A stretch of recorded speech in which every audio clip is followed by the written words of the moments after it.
mbere ntarakizwa nari imbata y'ibyaha byinshi, ubusambanyi, kunywa inzoga, ibiyobyabwenge, kujya mu tubari, ubusinzi, ibintu byinshi, ariko nyine Kristo aza guhindura ubuzima bwanjye. Rero ndashima Kristo yahinduye ubuzima bwanjye. Ubu ngubu nyine nkaba ndi icyaremwe gishya, ubu ngubu nyine nkaba ndi umwana w'Imana, nkaba ndi umuragwa w'ijuru, kaba ariko mbivuga. Ikintu rero nifuje kubasharinga, nanabwira abantu bataramenya Kristo, wowe ushobora kuba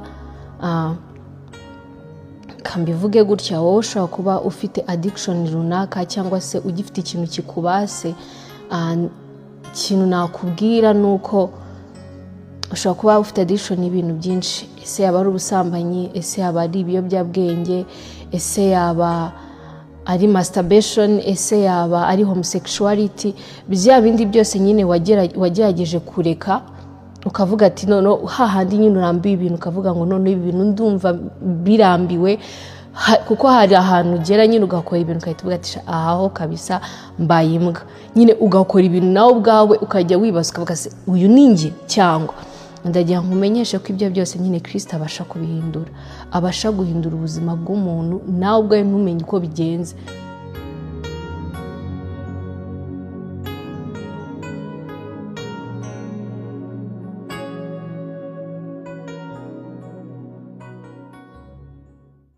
Mbere ntarakizwa nari imbata y'ibyaha byinshi, ubusambanyi, kunywa inzoga, ibiyobyabwenge, kujya mu tubari, ubusinzi, ibintu byinshi, ariko nyine Kristo aza guhindura ubuzima bwanjye.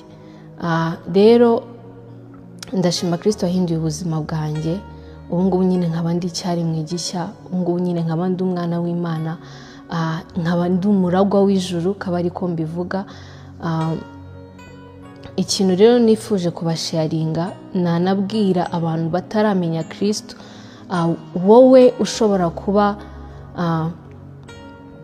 kambivuge gutya, wowe ushobora kuba ufite addiction runaka cyangwa se ugifite ikintu kikubase, ikintu nakubwira nuko ushobora kuba ufite addiction y'ibintu byinshi. Ese yaba ari ubusambanyi, ese yaba ari ibiyobyabwenge, ese yaba ari masturbation, ese yaba ari homosexuality, bya bindi byose nyine wagerageje kureka, ukavuga ati none hahandi nyine urambiwe ibintu, ukavuga ngo none ibi bintu ndumva birambiwe, kuko hari ahantu ugera nyine ugakora ibintu ukahita uvuga ati aho kabisa mbaye imbwa, nyine ugakora ibintu nawe